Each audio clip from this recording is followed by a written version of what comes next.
I know I'm supposed to be hooked up to the Ethernet.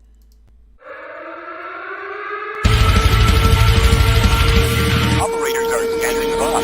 Welcome to Chasing Prophecy Radio, where we discuss the unidentified, the unexplainable, paranormal, conspiracies, and much more. Starring your host and co-host, Jenny Nicasio, Sean Kelly, and Jason Sledgehammer and Petro.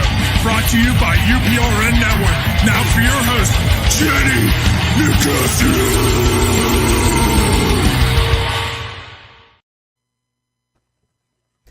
Good evening and welcome to Chasing Prophecy on the UPRN Radio Network, FM 105.3 in New Orleans, where we discuss anything and everything beyond the scope of normal. Take two. Remember to like us on YouTube and Facebook.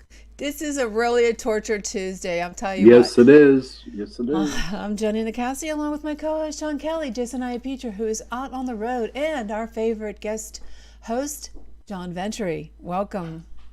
Welcome. Hi, guys. Hi, everybody. How you doing?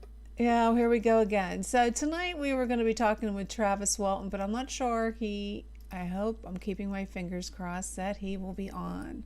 Because he told me he was going to. That was about a half hour ago. He said he'll be on. So I hope so, because I've got to keep looking for him. Yeah, I'm really intrigued with the story. So I'm hoping he comes with us for the ride for tonight. Hopefully everything will settle down here on the they're talking about solar flares that are interrupting our broadcast. I don't know if that's true or not. What do you think, John? No. I think it's gremlins. What about you, Sean? I think it's gremlins myself. I don't have a real problem. Hey, Kathleen. But no, I really believe that it's not solar flares. I think it's a gremlin, and I don't know. This Torture Tuesday must have got manifested tenfold in the last half hour. I think it's just ghosts. It's ghosts in the machine. Ghost in the machine. Hey, Kathleen. Well, I'm working between two different offices. I still don't have my office set up correctly. So hopefully we can get this show on the road. So John, you were talking about you were in Canada. What were you doing in Canada? No, I wasn't in Canada. I was on a radio show from Canada, from a house, but they're located in Canada. Oh, so okay. it was one of the guys is with MUFON Canada. So we had a good talk. I mean, I don't know them. I had never met them before, but it went an hour and 35 minutes, and my record for a podcast is 4 hours and 34 minutes. Holy crap, dude! I did that twice. Damn. Yeah. Well, Tuesday nights with Chasing Prophecy and my show into the night, I got 3 hours. So wow. I can imagine doing 4.5. Yeah. I mean, we started at 11 p.m. and we were at like 3:20, whatever, 3:30. I told the guy I'm done.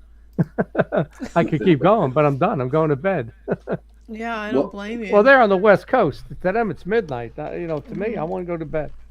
What was your subject you talked about? It was really, it's almost like biography. Each week they interview this different person and, how they got started and all of that. And, I told some stories about the Hangar One TV show and some conflicts with Giorgio and Ancient Aliens and, and then how my opinion has changed over the years where I was a true believer in the UFOs, but I look at it more like it's interdimensional now. I don't actually believe there's life in space, So, Can you explain to our listeners about interdimensional? Yeah. And what's interesting, and I'm glad they said it on the show, was they said, John, the more we talk to seasoned people in the UFO field, they're all saying there's a spiritual aspect to this and they're leaning more to the interdimensional. So with that is my belief. I believe in creation and I believe in God. So God only put life, as far as we know, on this one planet. Just because there's trillions of stars doesn't mean that there's life in every galaxy. And the example I gave was I was talking to Michael Heiser, who's a theologian, and he does a lot of UFO debates. And he had said to me once, "Do you think God's a big God or a little God?" I said, "A big God." So he says, "Do you think he has a budget?" And I said, "No." Budget? And yeah, and he said, "Well, he created trillions of stars because he could, but he only put life here." So, but the thing is, heaven's a dimension, hell's a dimension. Physicists believe there's 11 dimensions. We're number three. So that means there's eight more dimensions. And the thing about the UFO and Bigfoot is you can never get your hands on it. There's a lot of stories about crashes, etc., but you can never actually get it. There's no real bodies, there's no parts of the UFO, or at least that the government's going to disclose, if they even have any. So I think it manifests energy and then it has to dissipate or it has to go back. Almost like it's on a timer. You get 8 minutes, like an egg, and you got to go back. You're done at that point. So that's my belief. And then we got into kind of talking about what's the abductions. Once we got to the abductions, the whole conversation turned really to the paranormal. That these are not aliens, not that doing the stuff that people report.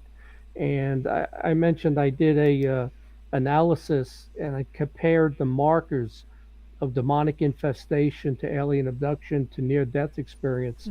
And there was about a 70% overlap between alien and demonic, the things that happen, about 70%. And it was the complete opposite of near death experience. I don't know if you've ever looked at that, but near death experience, it's a positive, it's really positive. When you go, you're at the gates of heaven. I mean, the thing that happens that Not kills you mine. is not positive, but would you Not had mine, one? John. Well, tell me, Yeah, I tell me, did. and then I'll tell you what I know about it. When I back in '83, I died, I didn't know that. and instead of seeing the light, I actually saw gray and dark, and it wasn't a good feeling. Wow. Yeah, but we had a guest on our show in the past, and Jenny, maybe you can help me out with this. Didn't he say that the light that people see in the near death, something has where the brain focuses toward a light or something like that? Do you remember him? I don't remember that. Yeah. And so this guy was debunking how people see the light when they die, but it's only about your brain. But what about meeting somebody? Was it nobody there? You were just like in a void? Nobody was there. It Okay. just felt it just felt really it felt really evil. I mean, seriously evil, really bad. Okay. Well, it probably meant that it wasn't your time. That's why there was nobody there to meet you. I wasn't a good person back then. I think, Yeah. I think I was told, well, if you keep up your shit, you're going to end up down here. So, Yeah. and then as I got more in with chasing prophecy, I my whole thing on hell and heaven like really changed. And this is my own opinion. Yeah. I honestly, God, believe that we are in hell right now, or It could be. purgatory, as It could equate. be. And I know when I die, I just know that I'm going to go to a better place. And Yeah. I have that set in my mind. And I'm going to go from there. We had a priest, and I'm going to probably get a lot of people mad on this one. We had a priest in my paranormal group a long time ago. He was Father John. He was out of St. Anthony's in Mon City. And so one day we were on an investigation, and I sat down with him, and I asked him, Father, what about purgatory? And he looked at me right in the eye, and he said, there is no such thing as purgatory. I Well, said, what are you talking about? You're a priest. I mean, this is what I was taught all my life in the Catholic school. What do you mean there's no purgatory? He said, there isn't, Sean. He said, we were taught that just so they could put the fear of God into us. And this is what the priest, quote unquote, there's no purgatory. well, And he was a Catholic priest too. And but Sean, that's like when I had that activity in the house in 2015. I got the Catholic priest to come to the house, and he's doing a blessing. mhm. And I bring up the devil because I thought it was totally demonic what was going on. This wasn't alien. This was demonic. And I started talking. Well, I said, I don't understand why this is here. I said, could it be sins of the father? And he said that was all put in the Bible to scare you straight. There's Mm-hmm. no such thing as the devil. And I can tell you because I watch this very closely. I go to three churches. One's Catholic, two are I don't know what they are, evangelical. With the music, and you get a good sermon at those. The Mm-hmm. Catholics have gone liberal. There is no doubt about it. Right. Very, 80, I don't want to annoy people, but 80% of the evangelicals voted Trump. All right. And 48% voted Biden who are Catholic. So, and the same thing when you ask the abortion question. Catholics are split down the middle. How can you possibly be a devout Catholic? And that's the problem. They're not. They're lapsed Catholics who go to church to check the box, and they don't understand the religion or what it stands for. So I think they're trying to recruit the liberals and people who don't go to church, and they're watering down the faith. I used to go Wednesday nights. They do lectures at the church, right? And it was the Catholic church, and this nun got up, and she was like 80 years old, and she's talking, and she says, "I hope you don't believe there was really an ark." And I'm looking at her, and she, I hope you don't actually think there was a flood, and I hope you're not against evolution. And I was appalled.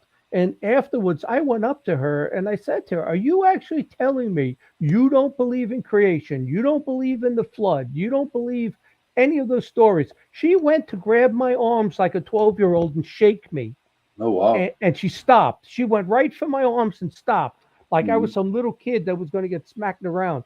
And she goes, "You better open up your mind." And I said, "You better." I said to her, "You better close yours." Oh, so you don't know who she was talking to, man. Well, I know my religion, and I know my paranormal, and I know my UFOs. But getting back to the near death stuff, it's really interesting. When you have a near death experience, so no matter what happens to you, car accident, you fall out a window, your wife poisons you, whatever it is, so you have this near death experience, but it's actually you're at the gates of heaven. You meet a relative. You do a life review. They go over your life. You're Mm-hmm. giving a choice. Do you want to stay or do you want to go back to your old life? And it's very positive experience. Mm-hmm. About 95% of them are positive, just like that. Unfortunately, yours, 20, 30 years ago was not. Uh, No. but that's it. So now the difference when you look at the alien abduction and the demonic infestation, right? So you're not at the gates of heaven meeting a relative, right? You're meeting a creature. You're not given right. Well, an alien abduction or a demon, right? So you're meeting Okay. an alien or a demon. So you're meeting a creature instead of meeting your grandfather, let's say, in Right. near death, right? Once you get into the alien abduction demonic infestation, you have no choice. The Mm-hmm. near death, you have a choice to come back. They continue to come back. You can get rid of it, but for most people, it's very hard, and it's intergenerational. They keep coming back, and so those are like the main differences. One's positive. You can end it. You see relatives. The other, you see a creature, and you're a slave, and they keep coming back, and there's no choice in the thing. And there's a few other markers and differences. Right. But it was interesting. But the alien abduction and the demonic infestation or possession, very similar. To update on to our listeners and our viewers who are watching the show, we are having a lot of technical difficulties, and right now our guest um, is it has not been hasn't come on yet. John's checking to see if he is, but I want to apologize. Please hang tight because hopefully the guy will come on and hopefully we'll get these technical difficulties out of here. Is there anybody out there watching the show that has a All question right, for me or John? here's the problem. What? He thought it was 9 o'clock. I told him it's 9 Eastern, 6 your time. and I Oh, told him that in emails. okay. 6 your time. So he's at a birthday party, and he got the time wrong because he's out in Arizona. Okay. So, So he's not going to be on. wow. Jen, are you there? I'm trying. Can you hear me? Yeah, we hear you real loud and clear. Yeah, I just texted with Travis. He thought it was 9 p.m. his time. Uh, So he's at a birth. That's why I said, he said he was at a birthday party an hour ago, and I'm saying, how are you going to get here if you're, get on if you're at a birthday party? So we'll try to get him in 2 weeks. I'm not going to be here next week, but Mm-hmm. yeah. But that's like I had said, Sean. The alien abduction just don't add up. And I agree with Dr. David Jacobs. I don't know if you're familiar with him out No, of I'm not. Temple University. He he uh, he believes in a very negative view of the alien abduction. That they have a hybridization program going on to generation after generation. They're producing these hybrid kids. And I did have one encounter, which I know was a lucid dream, but who knows where your soul or your essence goes when these Mm-hmm. things take place. I had another body experience. I was having lucid dreams after going to the first MUFON symposium I ever attended. Now think about that, Sean. I go to Comic Cons, horror cons my whole life. Nothing ever Right. happens. I go to my first UFO conference, which is a huge one, and Mm-hmm. I get home and I have 4 nights of haunted experiences, out of body experiences, lucid dreams. So that tells me that there's a connection there. But in one of those lucid dreams, there were two hybrid kids. Mm-hmm. So this Dr. Jacobs, he believes their goal is to replace us on Earth, and that they're once they enter our realm, Right. even though they're from somewhere else, another dimension, they can mate with the women, they can take the ovaries, they can artificially inseminate them, do whatever they got to do, but they're creating their own So, race of people. so actually, it's evolution starting all over again. Well, Am I it's saying that right? genetic engineering. It's not evolution. Genetic It's engineering. genetic engineering. And I don't believe in evolution, so it ain't starting over again because it's never happened. Right. We were created whole and aged, and that's why you couldn't answer that question. What came first, the chicken or the egg? Right.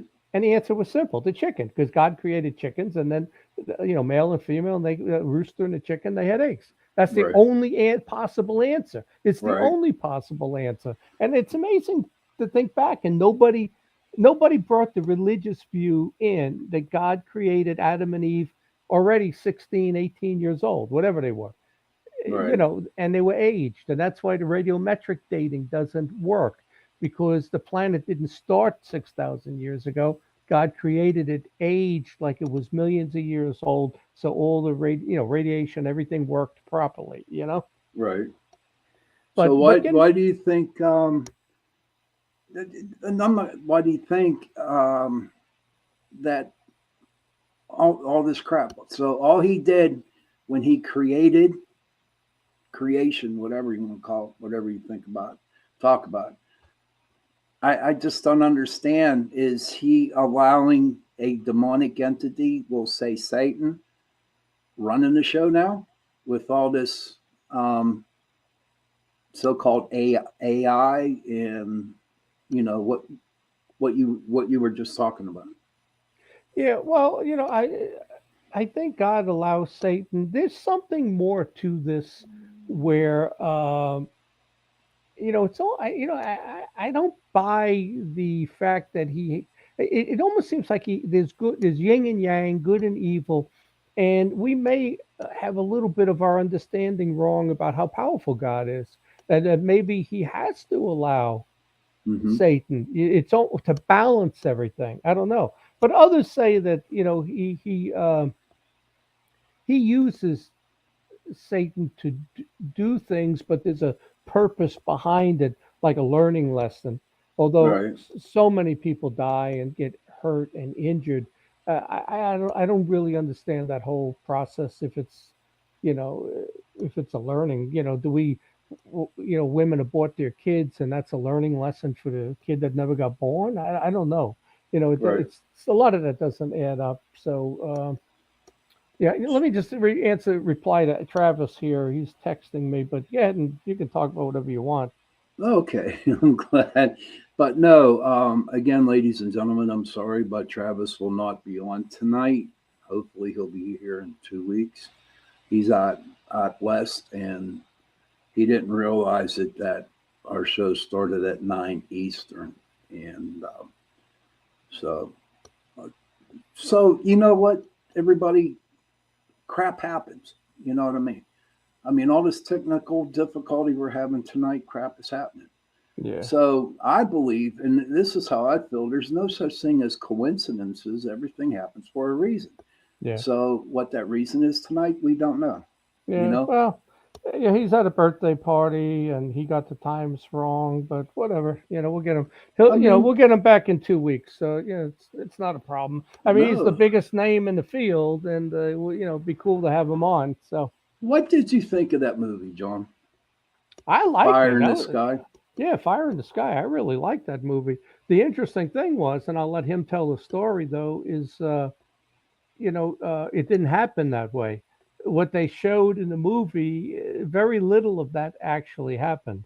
Right. He didn't wake up. After he was abducted, he didn't wake up in a gooey pod that he had to pull his way out of. Yeah. And when he was brought back, he wasn't put in a phone booth naked. None of that happened. Right. But I'll let But him tell. I'll let him oh tell yeah. his story. But Oh he yeah. actually the first time I met Travis, I don't want, you know what? I don't want to get into Travis stuff. I want to talk No. about that in Okay. two. So Let's wait okay, two I got a weeks on that. question for you. Yeah, I got a question for you. So you were with MUFON for a long time. yeah, Now 20, up 20 years. 20 years. Okay. We're in Pennsylvania. Now, what's it, the mountains up Westmoreland County up that way? Chestnut Ridge. Chestnut Ridge. Is there a lot of people claim that they have seen things, UFOs, Bigfoot, Dogman, everything up there in those mountains. And all your experience and times you've been with MUFON, have you experienced anything up there in Chestnut Hill? Well, the personal experience, I've never seen a UFO, and all of the paranormal activity has always been at my house, Okay. never anywhere else. And I think we talked about that when I first started joining the show 3 months ago. Uh, Right. the entity I saw was upstairs in the hallway. Everything has been in this house, and I consider it a poltergeist, a haunting. At one point, it turned into demonic. Something else showed up, and I knew I felt what was here was more powerful and evil. But as far as UFOs and stuff go, yeah, I mean, the cases are all over the state, with Philadelphia having the most. But when you look at that Chestnut Ridge, I mean, there was so many cases, and I'll tell you, it's quick story. A friend of mine, I think I mentioned this last week. That militia guy had his bachelor party. He's the Right. head of the Iron City militia. So I met him and his friends for dinner at Texas de Brazil, and I couldn't believe how all of them were into UFOs, Bigfoot, every single one of them. I think except for one guy, and they knew Right. their stuff too. And so I was sitting there eating. I must say 3 pounds of food. I was so sick the next day, and digesting it was all meat. Digesting all of that. I actually felt so sluggish for like a 24-hour period. But I was Right. telling them there was a couple of cases up, along the Chestnut Ridge, the Laurel Mountains. One case was it was probably a werewolf on Route 30 in Irwin. Okay. This car saw this thing going across the road. Uh, it was, I think it had black fur, but white. The four paws were all white. It stood up. It was 7 feet tall, and it looked like a wolf. Okay. A 7 foot tall wolf. There was another case out in Somerset along that mountain range where they filed an actual Bigfoot report. So the report's out there, about what the person said. There was another one in Jumanjville, which is still following that mountain range, right? And the person was driving their car and saw a very a muscular type creature. The face was all fur, so it wasn't like the face was skin and the fur around it, like some cases, Right. And they said it was a Bigfoot, and it leaped over the car as she drove, was I guess was going to hit it. It leaped over the car and then it scratched the trunk right down the trunk, Hmm. and that one was reported, and I believe it was in the newspaper. And the last one that I was able to think of for them to tell them these stories, and we sat at that restaurant for 3 hours, and Wow. we were mostly talking, and they were asking me all kinds of questions, and they followed the stuff too about Antarctica, all of that stuff. And the last case was 1973 in Uniontown, and that's still that same mountain range, because that runs all the way up to Indiana, Somerset County. Okay. It runs that way. But it was a Bigfoot UFO together, which is rare. No. Well, I think that happens. Yeah. Because not. I'll interject here for a minute. A lot of things that I've read up on Bigfoot and UFOs are somehow connected. And what I mean by that is whenever this is what I read, Hmm. and from different accounts, and people are saying, they seen a Bigfoot, and then my question out of my mouth is, was there any UFO sightings all up around her um, during that time that you saw the Bigfoot? And a lot of them have told me yes. So I don't know. And listening to our guests for the last 3 years on the show, I believe that those two intersect. I believe. Now, don't get me wrong, but like it's their pet. It's like the Yeah. alien's pet. You know what I mean? Go out and we'll show people, hey, look at me, and then boom, take them away, just like Yeah, that. you see, I look at there's two famous cases in PA, but I look at it more that they're shapeshifters. Hmm. That Bigfoot could have turned into the gray alien, could have turned into the insectoid type alien. It could have turned into a werewolf. Hmm. It could have turned into a vampire or something. I think they're shapeshifters, is what they are. That's why I say this thing is paranormal and it's interdimensional. It's not from space. But the two cases that were famous, let me finish up 1973, then I'll drop back to 1966. Uh, 73, this family comes home and they see along the fence line there, it's like a farm, they see a Bigfoot. So they have their guns. They take, I think one guy had a rifle, and he's shooting, and he could, you could see like the tracer. Let's say he says, "I know I hit this Bigfoot at least 2 times," Hmm. and it turned and it just poof disappeared, and maybe 50 yards away is a UFO hovering and was close by to the Bigfoot. He might have been Right. 25 yards away. The UFO is 50 yards away. And the UFO leaves, and it leaves like a round dead area in the grass. They call the state police, and the state trooper said when he got there, the grass was phosphorescent, like glowing. He said, "I didn't Hmm. use my flashlight. I could see the yard lit up from where this thing was."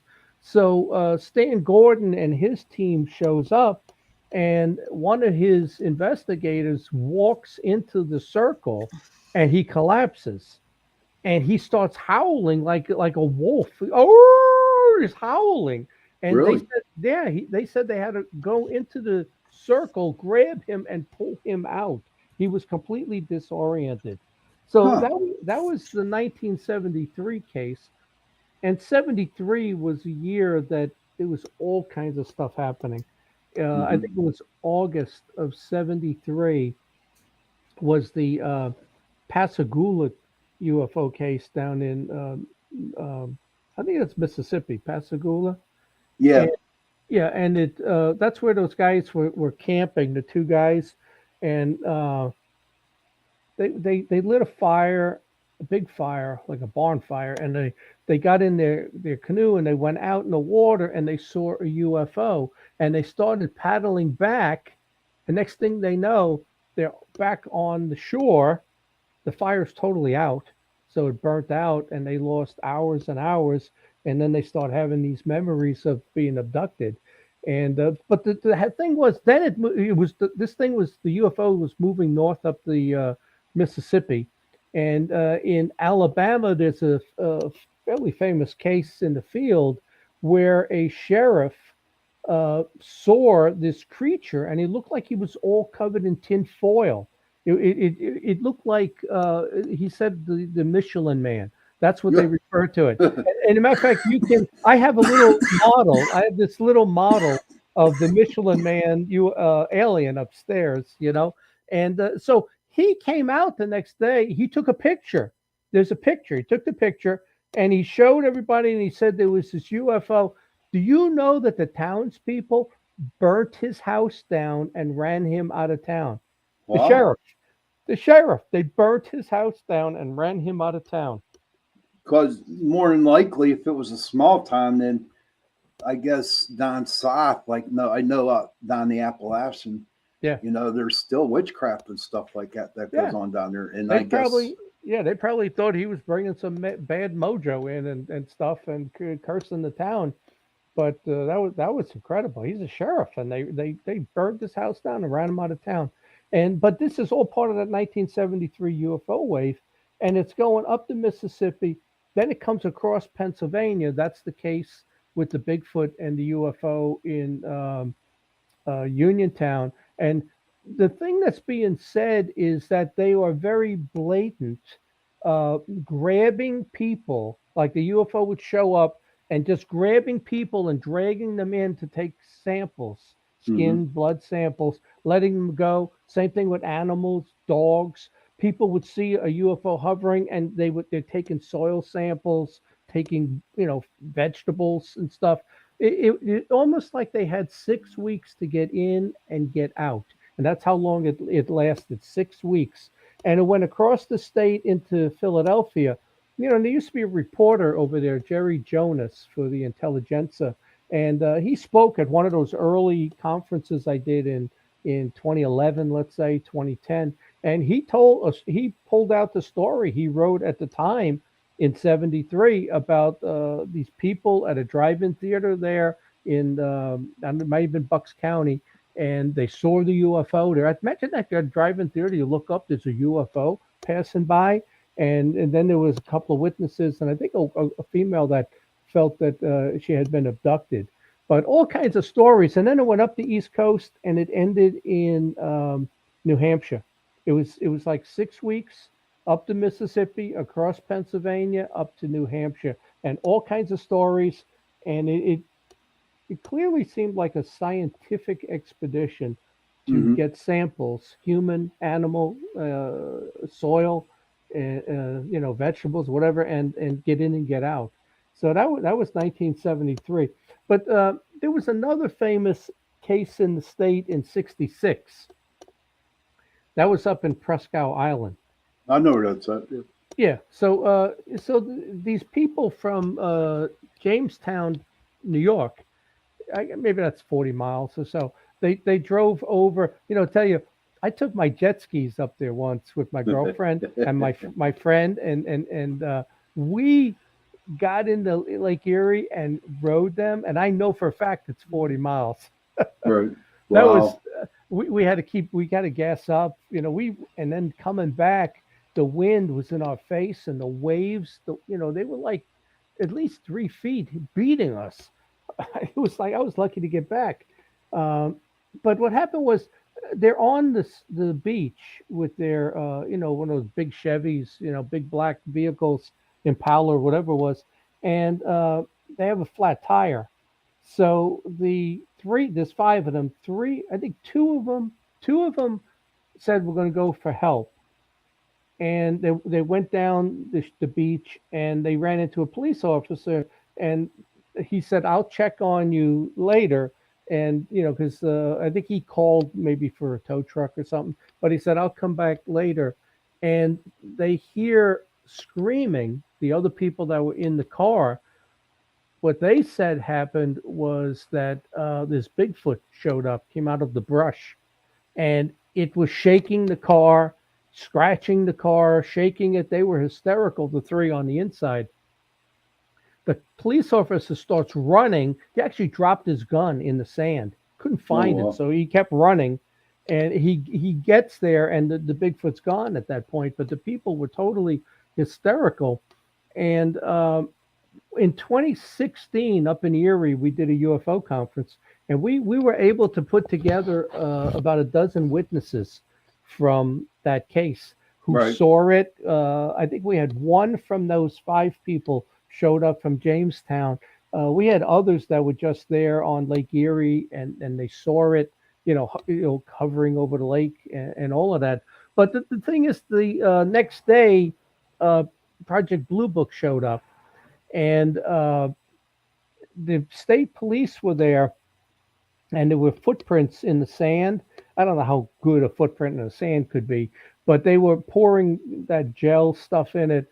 And Yep. the police officers came and collected all of the samples, the casts, Right. and then they kicked sand and covered up all of the footprints from the Bigfoot.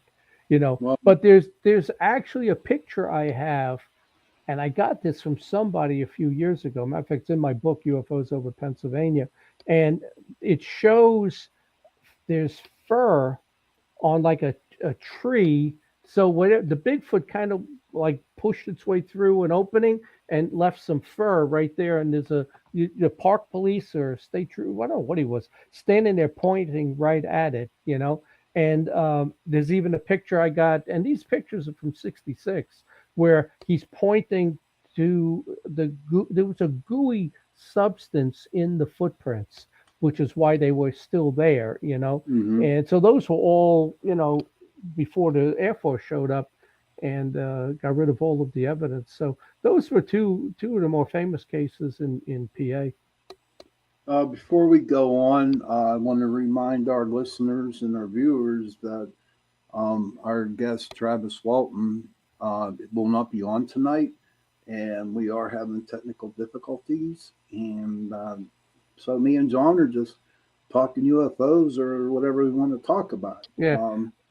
But I real quick, I have to yeah. Carnation. Thank you very much for sponsoring the second hour of this show. Thank you, Carnation. All right, sounds good. I had mentioned to Jen that and I don't want to get off the UFO subject, but about a month ago, I got really interested in the Lilith story. Yeah, you could talk about that if you want. Yeah, well, I wanted to actually read what I wrote. I wrote a short story.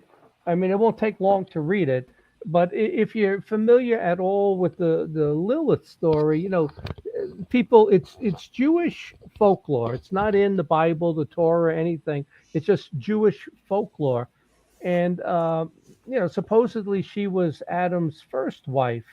So I tried to find some information on it so I could read it. All I found was a little 30-page poem that was written, I don't know, in the 1850s or something. And there's nothing. And then there was a reference to another book that I went and got from the 1850s, and it had like 2 lines about Lilith. So I said, where is the story of Lilith? There is none.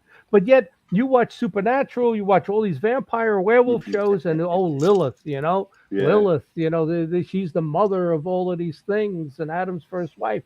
So I said, you know what I'm going to do? I'm going to write my own story. And that's exactly what I did. And I sent it to Fate magazine, and I sent it to a couple other magazines. We'll see if they publish it or not. But I used a lot of,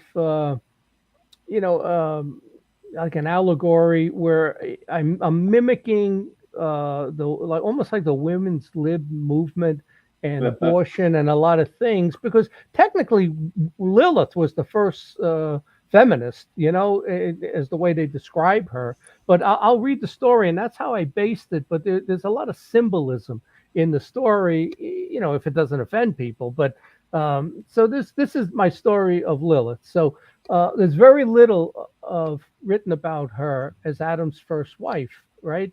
No mention in Genesis. It's Hebrew mythology.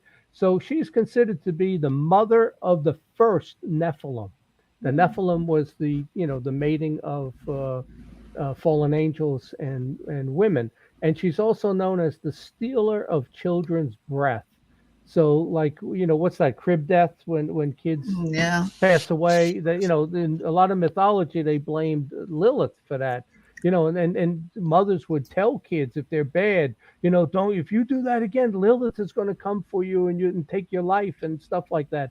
The closest thing I could find to Lilith was a story, a Nordic mythology of a female woman, an old woman called Grilla, Gryla, and she would come and she would eat the kids, drink their blood and stuff. But it was a similar type story to that. So here's the story that I wrote. So I'm just going to read it to you. Maybe it'll take 10 minutes, 15 minutes. But I think it's the only real story of Lilith that's out there, and I'm hoping that somebody will publish it and I can get some credit for this. But so here it is. Adam turned, and there stood his fiery red-headed wife Lilith. She stood 6'1" with a toned body and wanted the last word, and insisted that there was more to see beyond Eden. She could see the shore of a sea when she climbed up high and saw movement and a tall, thin figure standing alone. Adam tried to counsel his wife that it was his job to protect and provide for her, and since he is considerably larger than she, he is the master of their relationship. Everything and everyone has its place in Eden. Lilith replies, "But what if the flower rejects the bee?" Lilith's face showed her displeasure as she turned and said she would be on top tonight if Adam ever expected her love. All 6'8", 370 pounds of the genetically perfect blonde-haired Adam turned and tensely headed to the field to run with the lions and wrestle with the silverback gorillas as he easily tossed them around. Frustrated, Lilith headed to the edge of Eden and encountered God. She told God that she was free and independent, and that God made her perfect and the equal, if not superior, to Adam. God responded that woman was made for man. Man was not made for woman. She must go to Adam and consummate their relationship and be fruitful and multiply. Lilith sneered and headed to the grassy edge of Eden. God responded that if you leave Eden, you will be barred from ever returning and shall suffer much misfortune. Lilith bolted beyond the edge of Eden into the unknown land. She stopped to look back at the only home she knew, only to see a seraphim angel with a fiery sword guarding the entrance. She knew she could never return. She ran to the shore of the sea and followed its path. Lilith encountered the tall, thin male who was more handsome than Adam. He said he would give her all the wonders of the world, but she must come with him to the land of Nod and populate it for him. They walked up a path where she saw caves and his flock. The man walked with a limp from the great fall. So I got Satan in the fall, so he had a limp. The man, Satan, introduced Lilith to his disciples. She stepped back and asked, "Why do they look so different than us as if they were struck by lightning? Some had scaly skin, small tails, or horns." Satan responded that his flock was once great warriors and more diverse than mere humans, and that Humiel was the only fallen ever destroyed by God in his anger. Like Lilith, God banishes but doesn't destroy what he's created. Lilith saw a female, Semjace, who looked human except for her pointy ears. Satan took Lilith to a cave that winded down and showed her symbols and writing. He said he would teach her his language, which is magical. She asked what those rock carvings were of large-headed people looking up at a flying disc. He said he was planting that there now for when in the future humans will believe there is a superior race from the stars. But in reality, it's his flock on Earth, because there is no life in space. There are no aliens. He motioned for Lilith to follow him down the winding path deeper into the cave, but she froze in fear and dread as if something unsafe was below. She backed away and said she would speak with the others. When none were looking, she fled back to Eden, her first home. Lilith got as close to the entrance of Eden as possible as the 10-foot tall seraphim stood guard. She could see another with Adam, a female similar to her, but slightly shorter with brown chestnut hair. Adam and his mate were playing with their favorite lion. The seraphim told Lilith that Adam has a new respectful wife named Eve, and that God will be angry if Lilith doesn't leave. Lilith turned in extreme jealousy and ran back to the land of Nod to be the mother of their flock. Lilith told Satan that she would only mate with his flock if he destroyed Eden, and Satan agreed. That night, Lilith mated with Moloch, Azazel, and Pharzaph. And I actually picked these names because there's meanings behind them when you Right. look into the names. When she awoke in the morning, she found Gap, Gaap, with his bat wings next to her, with his thin, long teeth biting her neck and drinking some blood. And that is the way he's described as a bat. Lilith hesitated a few seconds because it felt good before throwing Gap off of her. She felt different as her hearing and sight were keener. She rose and looked out of the cave towards Eden and saw, like a spreading wind, everything changed color. Everything went from bright colors to dull. Satan had sent Gadriel and Abaddon to Eden at daybreak. Abaddon distracted the seraphim while Gadriel slipped into Eden disguised as a serpent. And it's funny, when I did my research, it doesn't say that Satan was the serpent. It says this fallen angel, Gadriel, was actually the serpent. So Gadriel convinced Eve that God didn't really say what he said about the beautiful fruit on the tree of life. She needed to eat from the tree of life in order to give life to Adam's children. When Eve reached for the fruit, Gadriel said, No, let me get it for you, since the swaying leaves are sharp like razors and may cut your hand. Gadriel handed Eve the fruit, and she bit it, and Gadriel slithered away. Eve presented the fruit to Adam, who didn't want Eve to be mad at him like Lilith, so he took a bite. The couple walked hand in hand toward their favorite lion friend. God approached them and asked what they had done. Adam confessed. God told Adam to send Eve to the land of Nod or suffer the consequence. Eve wept hysterically. Adam told God that it was his responsibility to protect his wife and would not banish her. God then proclaimed their punishment. The brightness of everything dulled. Eve looked into the eyes of her pet lion, and they changed. The love was gone. The lion's lips rose. Its eyes focused on Eve. Its hair stood up and it methodically moved towards her. Eve screamed for Adam for help.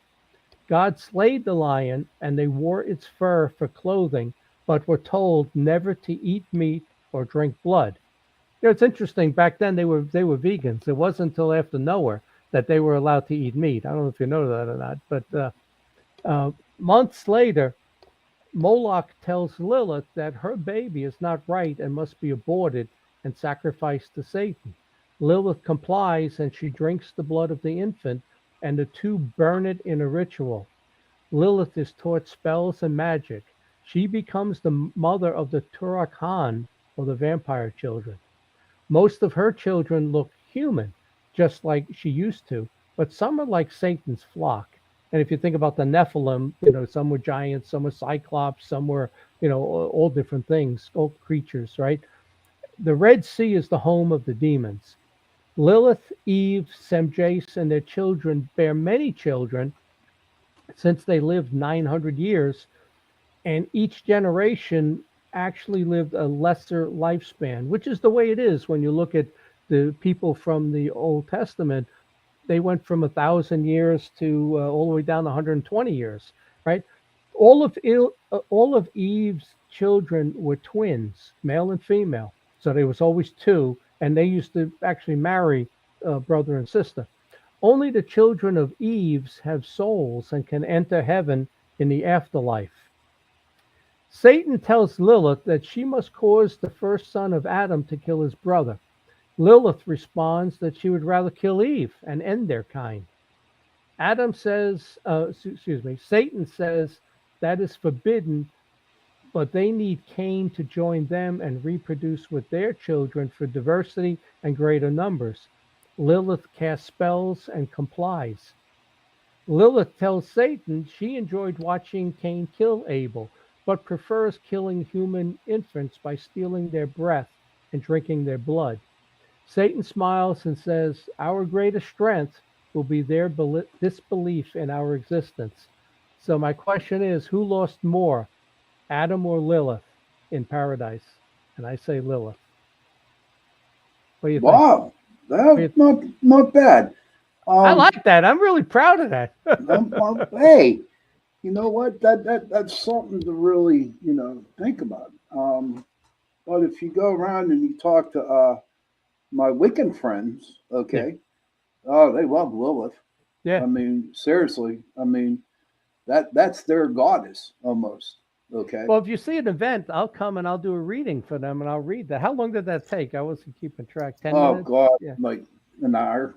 No, was it 20 minutes or long? I didn't really know. That's about 10 minutes, 10, 15 minutes at Yeah. that. So Jen, you have written 16 books. What do you think about the Lilith story? Because there is no real Lilith story out there other than a poem. It's good. You got something there, John. All right, there you go. I'm gonna get a bestseller here and get a Pulitzer. Wow, there you go. There you go. Now the Jen's turn to write about Adam. Yeah, right. Yeah, she'll make Adam gay. Make him a big sissy. That Make him a cornflake. Eve is smacking him around. Yes, dear, whatever you Yes, want. dear. You know. Definitely. I don't know. Lilith. I was going to do a show on her in a couple weeks. She fascinates me. You know what I mean? Yeah, She does. I mean, it's like no, I'm not turning over to the evil because I just think that she does also good things, like a healer of the underground people. You know what I mean? Mm-hmm. Morgana Le Fay. All right, she's a goddess, and I do believe that some of them goddesses are children of Lilith. Yeah. And Morgana, even at the one time, sure, she is the goddess of the underworld, right? She also, I think, she healed King Arthur. Yeah. And stuff like that. So I don't know. It's what your story did for me, John, was that I needed to do a little bit more research. Yeah. If you find anything else, let me know. Oh, well, Jen, what do you think? Oh, I think it's good. I think you should do something like that. But I don't know about Little. I'm not sure if she was really the Adam's first. Well, technically in the Bible, she's not. There is no Lilith. It's mythology it's Jewish mythology, but also in the Arab culture, because obviously where the Jews were with the Arabs, that if you ask Arabs, they're going to tell you about Lilith being Adam's first wife. But that's why I said there is nothing written about this. You won't find it in the gospel. You will not find it anywhere, but it's this urban legend that I've always heard. So I wrote my own story. Very good. What's interesting though is when you look at some of this stuff, and I read some more stuff about ancient prophets and people from the Old Testament, and it was Ham, who is, let me think, what that's the child of Cain. So you're really in the third generation there, right? So you got Adam and Eve, then you got Cain and Seth, because Abel got killed, and now you got Ham and a few others, but Ham had a book of magic, is what I read. Where does he get a book of magic from? It's only the third generation of humans. Where does he get a book of magic? And they didn't go into it a lot in this book I'm reading. But in my mind, again, all through history, the devil has tried to corrupt humans and destroy them. So what he did was he found one of the sons and was able to corrupt him with magic, because anything you've ever looked at in the demonic side and UFO alien abductions, there's so many cases where in their abduction, they're shown symbols and writing and told to repeat stuff, yet it's in another language and they don't know what they're saying. And that's where I got the ideas for this. But you see it with Carla Turner, you see it with Betty Andreesen. And those are famous alien abduction cases. And I'm Mm-hmm. reading these books saying these aren't alien abductions. They got magical symbols and writing, and they're repeating these chants. And one of them with I think it was Betty Andreesen, and the Greys are there, and they can't take our daylight because we're there from it's dark. That's why their eyes are so big. And there's these plants that grow eyeballs, and they would take the eyes and keep replacing them on these Greys. And to me, that whole thing is very demonic. But the thing with symbols and all of that is that's all magical symbols. You see that in Supernatural, the series, all of that stuff. They have their magic. But Ham, his punishment for having a book of magic was he was turned black and sent to Africa, and that's Mm-hmm. where the sub-Saharan Africans come from. And there was also a story that he was turned actually into a Bigfoot creature. He was hairy and he had a horn. Wow. And what happened was his grandson. I'm trying to think of the names here. Like the next one was maybe like Methuselah, and then there's another son, Japheth or something like. I don't know who he was. He sees him in the distance, thinking it's a creature. He takes his bow and arrow and he shoots, and he hits Ham with the arrow and kills him. And this happened 930 years in. Adam dies at the same time that Ham dies, his grandson, at the exact same time. And Eve actually lived one more year, 931 years, and dies. But this some of those old stories. You always got to question where do all these people come from, because even the fact, and in one book I said I read that Eve always had twins, and that she was able to have as many as 12 children at one time. Oh my goodness. That might So, be I mean, you think they lived 930 years, 931 years, you had kids for 920, 915 years, and you're having 12 at a time, 8 at a time, those numbers just start growing, obviously, because they're having kids at 14, 15, and it just keeps going and going and going. But some of the old stories, though, they talk about assembling armies of a 500,000. And how do you get a 500,000 people in the fourth generation? you it's know. crazy. But the other thing too is that people always say, where did Cain get his wife from? You know, but because he went to the land of Nod, but he took his sister. And there's a different version of the sacrifice that Cain and Abel made to God, where God liked Abel's sacrifice better than what Cain had sacrificed. Uh, that the story was that you always made it with your sister, but Adam decided he was giving Cain's sister to Abel and Abel's sister to Cain, and Cain didn't like that. Maybe his sister, God, maybe she was God, ugly. I don't know. John, God bless your brain. Yeah, That's all I and say. I'm very creative. And then Honest to God, Cain, I'd have to buy a notebook, like a 2,000-page notebook, just to like I have to figure it out. I have to try to remember these things I say. But then Cain killed Abel and then he took his sister, his biological sister, Cain and his sister, and they went to Nod and they populated it. So yeah, I don't know, but it's interesting stuff. But I tell you, I wrote this story, and then I did my cameraman came over and I filmed an episode. And I think Jen, you said you watched it, right? She went off. Yeah, okay. Yeah, she watched it and liked it. So, I just hope somebody out there prints it, because I'd like it out there in print, like Fate magazine or something, so people can read it.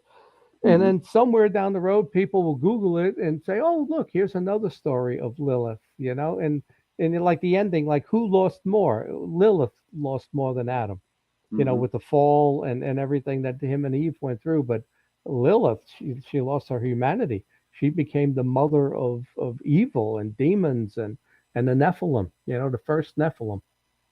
I was doing some study and some research. When you mentioned Abaddon, um, there's a couple things that are going on. Everyone's claiming that Abaddon was an angel from Satan. Okay. Okay. Well, and actually, Abaddon was never an angel from God nor Satan. But here's what I'm going to get. I'm going to see what you think about this. They God buried four angels in the what river was it? Sticks. No, no, no, no. The river that's drying up right now. And they said, well, the story goes, once this river dries up, right, then these four angels are going to come out of the ground and they're going to start making it ends of times. And a lot of people are afraid of this because the river is drying up, and a lot of people are thinking that these four angels are going to come up and start raising hell.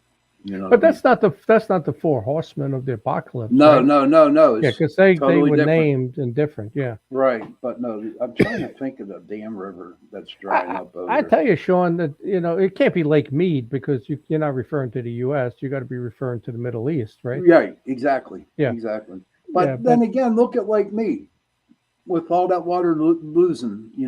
All that water is just going away. yeah. And I don't know, John. Do I think end of times is coming around the bend? I'm going It to give seems you an. that way. I really believe it is. Yeah. I believe it is. Somebody had said to me, we were meant to live in this time, and we're going to experience the end times. We're going to the complete collapse of civilization into another hateful, like Nazi country. This is going to fall into with the progressives, and the devil the Antichrist will arise and be very popular, in the beginning, and we're going to actually experience all of that. So, if you're not born again and you don't truly believe, the Bible says only 144,000 people get saved. That's not a lot out of 8 billion, Right. 144,000. But I sometimes feel like we were meant to live at this time and experience this, and although I did some research that kind of indicated that Earth would last 8,000 years. Think about that. It was 4,000 years prior to Christ and 4,000 years after Christ. You know, and Hmm. I based it on it was some genetic information about how our genes are mutating, from radiation, chemicals, pesticides, all of that stuff. And that how long does it take? And it wasn't really a religious type thing. It was about could there be life in space? Can they live long enough to get here? Hmm. And they were saying in our case, our humans, before we have multiple birth defects and unable to reproduce and all of that, it's going to come at about 8,000 years. That's about as long as a civilization can live, is 8,000 years. So we're Right. already 6,000 into it. So we got about 2,000 more years, using technology, hopefully to clean things up and clean up the food supply, but you can't do a lot about the sunlight because radiation keeps continuing. But you know what? But you compare it to how long everybody lived, and when you look at, I have a chart. I have this big poster I bought that has all of the people of the Bible and how long they lived, and it makes so much sense. Adam and Eve were 930 years, and then you start looking.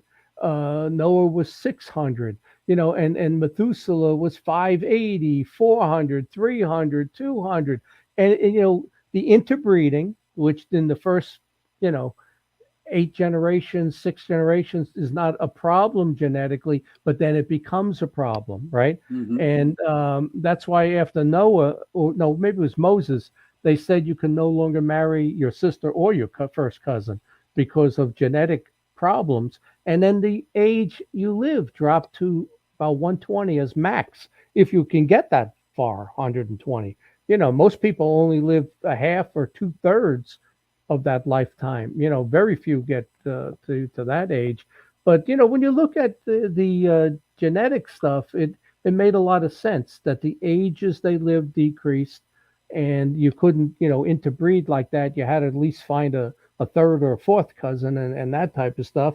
And some of them was with the children of Lilith and Cain and those evil people that may not even have a soul, and then you got all of the problems with the giants and all of that stuff, which is the reason for the flood, because these were like godless, soulless Yeah, creatures. I read something that why the flood did come. That's why Noah grabbed everything two by two. Was to get rid of them, was to Get rid of the bad. Yeah. yeah, I mean, God had to find one family line that wasn't corrupted, and he found these 8 people, and it was Noah and his 3 children, and I don't know if it was 3 boys and well, it was 3 boys and girls, and Noah and his wife, but I don't know if they were brother and sister. Or I don't think they were all brother and sister. I think there were other girls that they brought with them. Right. So, but the reason was, and then you look at all the stories, right, of finding stories of giants and finding actually bones, and then the Smithsonian hides that from us. I mean, if you Why? read, well, Why? because they don't want you to believe that these biblical stories are true and that there were human giants, 10 feet tall, 12 feet tall. They want you to believe that this is normal humans, us, you know, and they don't want you to believe in anything biblical, anything with the flood. They want you to think the flood was a localized flood in the Middle East and it wasn't a worldwide flood. But yet, everywhere you go in the entire world, there's seashells and sea life found on mountains. Right. How is that possible? Right. They say, well, the mountains rose afterwards. Well, that the Bible does say that during the flood, the mountains and the tectonic plates moved, and the mountains actually rose and brought all those seashells and sea life fossils up with it. But It just boils down for me is why I for the life of me, I don't know why they have to hide all this stuff, UFOs, this biblical stuff. I will tell you something I want to share with you. well, let You me know, before you change it, you're going to change the subject. a little bit. Yeah. Well, they're hiding it because they want everyone to believe the evolution story as true, right? They don't Okay. want any biblical, supernatural, Nephilim, that type of story, that type of stuff. So everything has to follow this storyline now of evolution. And I just actually put a thing together on evolution being Satan's biggest accomplishment. Right. Nothing has done more harm to human society and beliefs and the religious community than the theory of evolution. It came straight from the devil. It's meant to take out the foundation of creation, Genesis, Christianity. Well, all Jewish, Muslim, and Christian all believe in the Old Testament. All three of them, and but getting back to the Giants, though, there's some great stories out with the American Indians in Lovelock, Nevada, Hmm. where there were giants there, and the story goes, they backed them into a cave with fire, and then they threw all this brush in there, and they smothered them, and they died in the cave. And you can find old newspaper articles from the turn of the century, 1890, whatever it might be, of giant bones being found in these caves in Lovelock. And they found burial too of them 10, 12 feet. Some of them had red hair, and even in the Bible says that there were 3 cities with giants: Canaan, the children of Cain, right? Mm-hmm. Some Right. of them were giants. Jericho was inhabited by giants. And then I don't know the third city, but those are two, Canaan and Jericho, two famous cities. And David went to destroy them, But he Right. was really destroying the giants that were Okay. there because they were aberrations. They were not fully human anymore. They had the Mm-hmm. DNA of these other creatures, of these fallen angels that once they can materialize and they come into our dimension, they are fully, I don't want to say human, but they can reproduce, let's say. You can't do it as a spirit, but once you Right. come here, you're fully capable, but the mixing of the DNA, it's all similar because you have to be of the same species, right? You can't Well, make, isn't yeah. isn't there a thing where everybody has the DNA of Adam in it? I heard that Well, before. you'd have to. Yeah, everybody has. And, you don't. You could just drop Adam because you have to have the DNA of Noah and his kids, right? Because everything got destroyed. So you really started all over again, 1,600 years later, or whatever it was, with Noah and his three children. Hmm. Well, talking of, I for a while there when I was in my investigating with paranormal, it was like I dealt with so many different types of people, different religions and stuff like that. And one day I was sitting watching the TV. I want to say it was the History Channel, and they had a thing on these biblical scholars on, all right, um, and they talked about Jesus and the crucifixion. Okay, and as a couple of scholars were saying that, and John is the book where Jesus was crucified, right?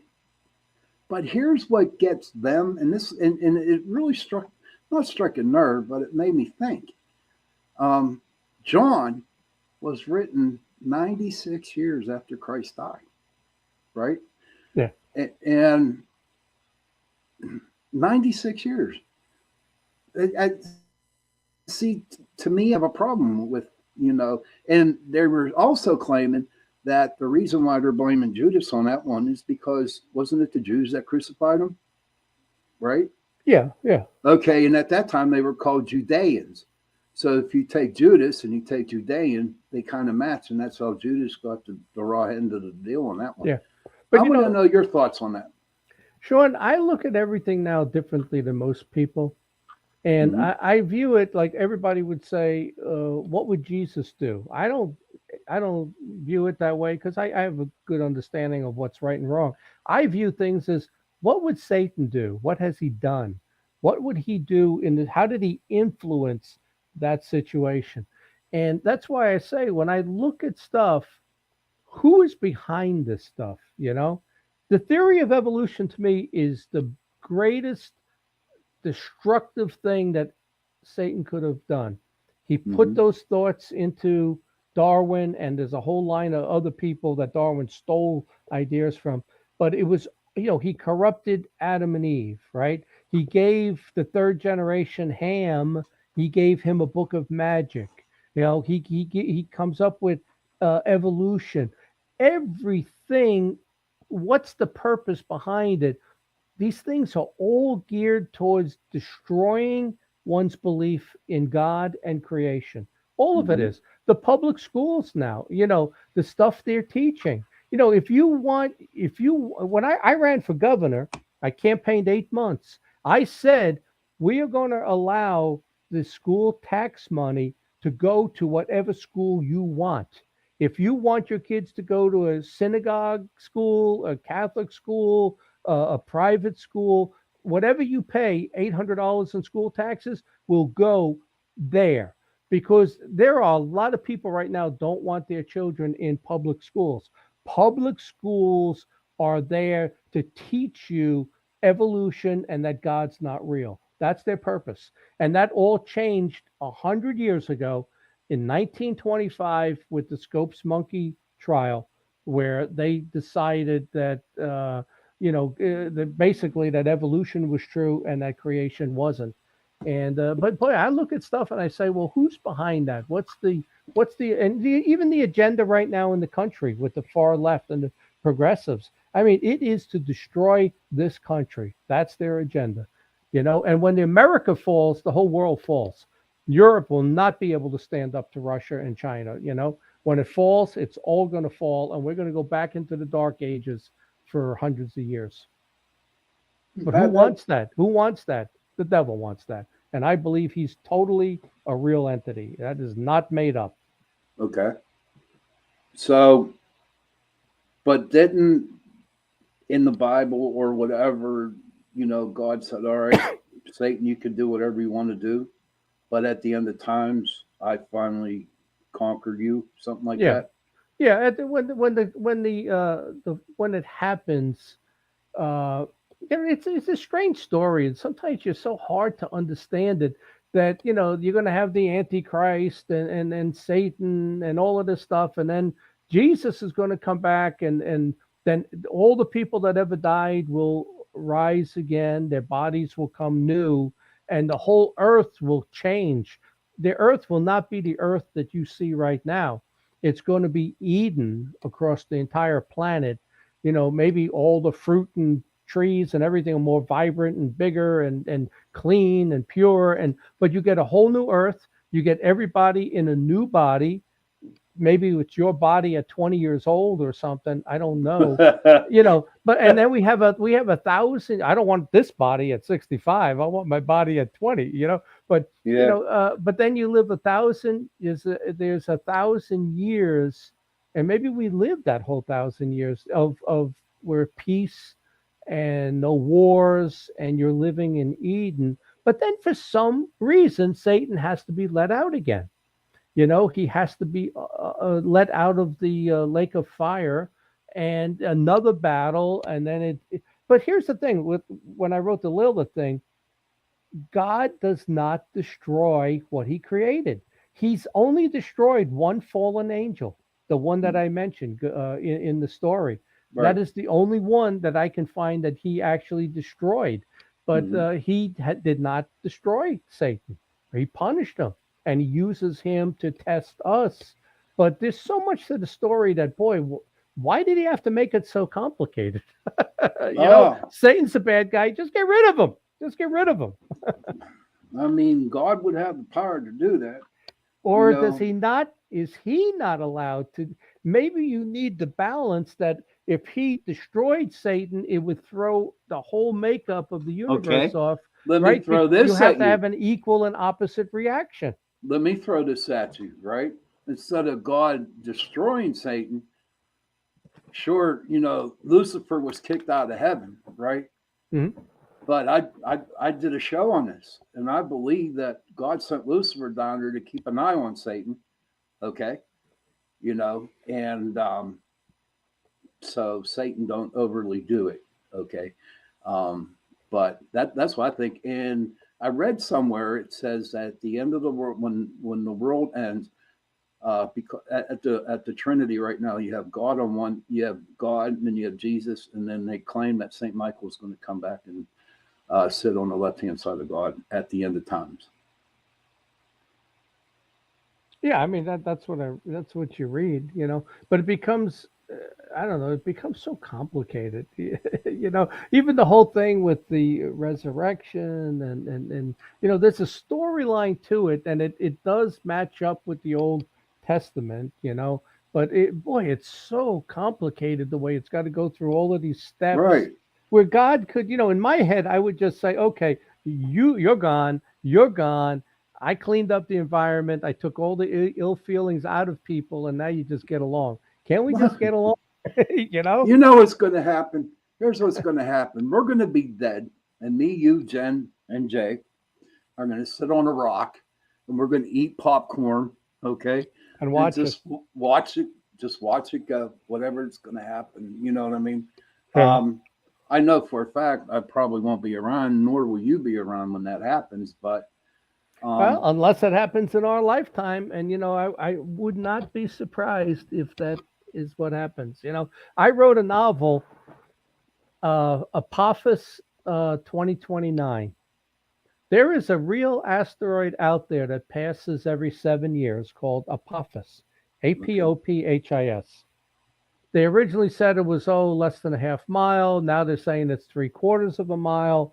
Anything over a mile causes a change in the environment when it hits, Right. and it may even be bigger than that. When you get 3 miles, 6 miles is an extinction event. 3 miles would be a serious, anything over a mile is a serious, serious strike. But it's passing by on April, Friday the 13th, April 2029. Oh wow. And get this though, and this is absolutely proven, I'm not making it up. Our satellites are about 46, 49,000 miles. It's coming in under our satellites into our gravity. Think about how close that is to Earth. No object has ever passed that close that didn't hit. Right. It's coming in under our satellites into our gravity, and it's an object that may be a mile in size. And the trajectory on it is to hit Nigeria, Ghana, Western Africa if it hits. Oh If wow. it hits the Atlantic, comes up short, we will have a 1,000-foot tidal wave around the Atlantic rim going 30 miles inland. Holy crap. It's a real That satellite, so a real asteroid. asteroid. And I wrote a book about it, Apophis 2029. So we only got 7 years to go. But I think it's the best book I ever wrote. I combined 4 storylines into this story, and they all come together at the end. And there's a UFO when it strikes. What I don't want to give it away, but what happens is we find out the truth about UFOs and aliens and all of that. But Hmm. I can't tell you the end of the story. Oh, please don't. Yeah. But I back to Adam and Eve again. Let me ask you a question. What would the world be like if they never ate the apple? Have you ever thought about that? Well, we would have all been living. Well, who knows how many people would be on Earth? Uh, we would probably have 30 billion people on Earth. But if it would be Eden, where probably the planet could sustain all of us. Well, here's another fact: all of the people in the United States and in the world live on 5% of the land. Think about that. We have 8 Well, billion people. They live on 5% of the land. So you could technically take everyone in the United States and you could put them in Tennessee, and everybody would be crowded like New York City, or you could put them all in New York, let's say, but you'd have the whole rest of the country. So, how many people can you fit? You probably could easily, you could fit 100 billion people if you're able right. to feed them all. If you're, I don't know that you have enough resources. Not in, we don't live in Eden, but everybody lives on 5% of the planet. Hmm. So we're not overcrowded. That, that'd be like you said, living in New York City. I Yeah, don't know if I can. I'd have be you going to the mountains, brother. have I'd you be ever going. been to New York City? Yes, I have. Yeah, I grew up there. Oh man. I 4 years in the Bronx. I think 3 years in Brooklyn. About, I don't know, 8 years in Queens, and then we moved out to Long Island. And my parents are from Manhattan. A few times I've been there. I haven't been there in a while, 10 years. But I look around. I said, "My God, how'd you grow up here? What a terrible place to grow up." Oh, I'm took the words right out of my mouth. Yeah. But as Hmm. a kid, I thought it was so cool. I had so many friends in Queens, and it Hmm. was so crowded, and we played from 8 a.m. to 10 p.m. It was actually a good place to grow up, but everything changed. Oh I yeah. don't like in the 70s, 80s, everything started changing. So, and now it's just crime ridden and it's just not the same. It- well, that's everywhere, John. That's Yeah, everywhere. yeah, I mean, I know when I was born in '62, and my God, my childhood was the best.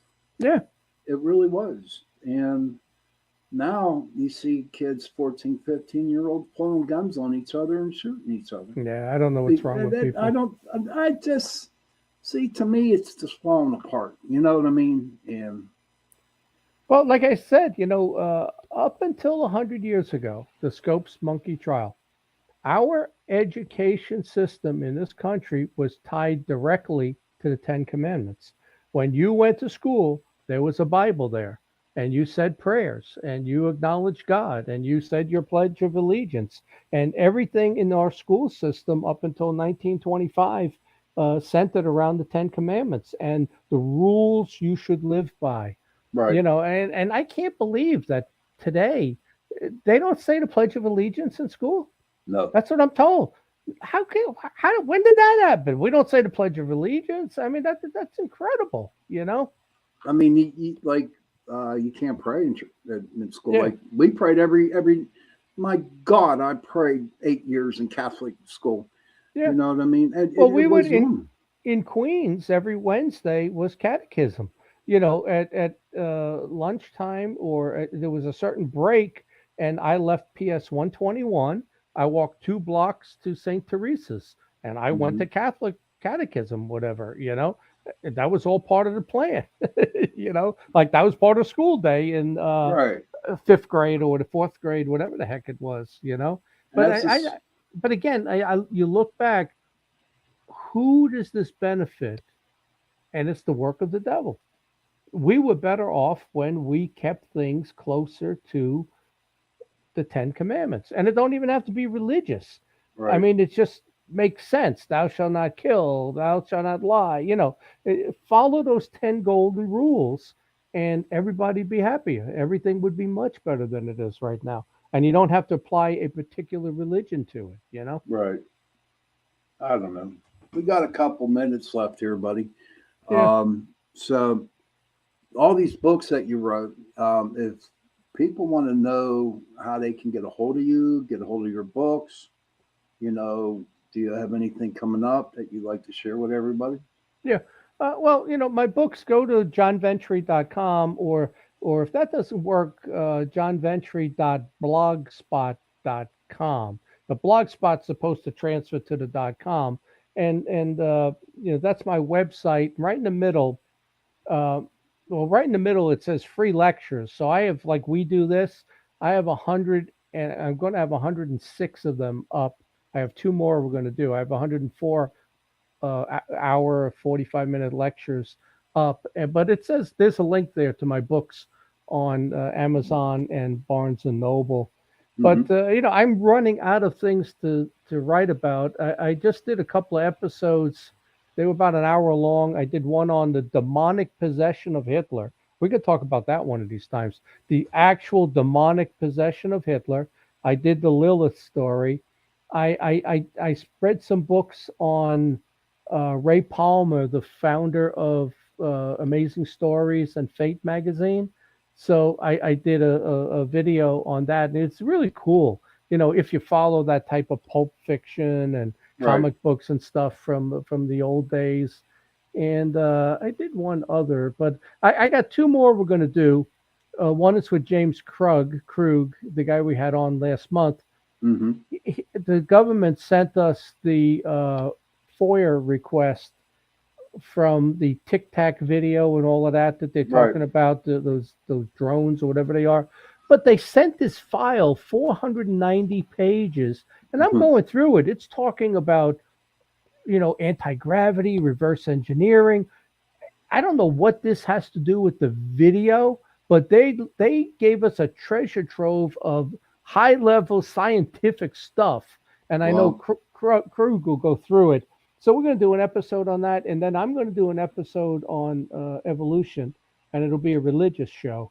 But it'll be talking about it is the greatest tool of the devil, and it just is. And, and I relate that to the Ancient Alien TV show. Okay. What does that teach people? Again, it's teaching people that aliens created us or upgraded us, and don't worry about God, because there are these superior beings out there. And I think that whole ancient alien thought process of the genetic engineering or mating and upgrading, again, it's from the devil. And so many people in this field of the UFOs, they buy into that hook, line, and sinker. And if you bring up God, they are so angry with you. What do you mean God? Which God? Which God are we talking about? The God of this, the God of that? And I see Giorgio and Van Daniken as such blasphemers that when they die and they meet God, He's going to look into their eyes and He's going to say, "I never knew you. Be gone." And Uh-huh. they're going to hit hell like a bolt of lightning, like Satan did. And I believe that for Giorgio and Van Daniken. I believe that 100%. Well, it is like the witching hour, buddy. It's All time right, for time us for to bed. go. And no, I got another show, but maybe Oh, bed okay. for time for you guys. But I want to thank everybody for listening into our show tonight. John had some very good, interesting things to say. I'm kind of looking forward to some more of his books that he has written. And Jenny, her computer went out, so that's I'll why try to get she knew. Travis back. I'll try to get Travis back on in 2 Okay. weeks. I was trying to text him while we were on here. And So Travis, he got the times wrong. So John's going to yeah. try to get him back in 2 weeks for Well, us. I think it's going to be longer than that. He's in Brazil, the Okay. 21st to the 27th. He's doing an HBO special the 17th. So we're gonna just have to wait a month or so. Kathleen Wilson said, "I enjoyed listening to John. The story was very interesting." Yeah, I got a lot of good stories. Yeah. So on that note, everybody have a good night and happy hunting. See you next week. All right, see you. We're still live. Oh, on my show, don't forget before we get knocked out here. Please stay tuned for my show Into the Night with Sean Kelly, and we're going to talk about whatever. I got some stuff up there in my noggin, so let me text my manager and see if he can get us out of here.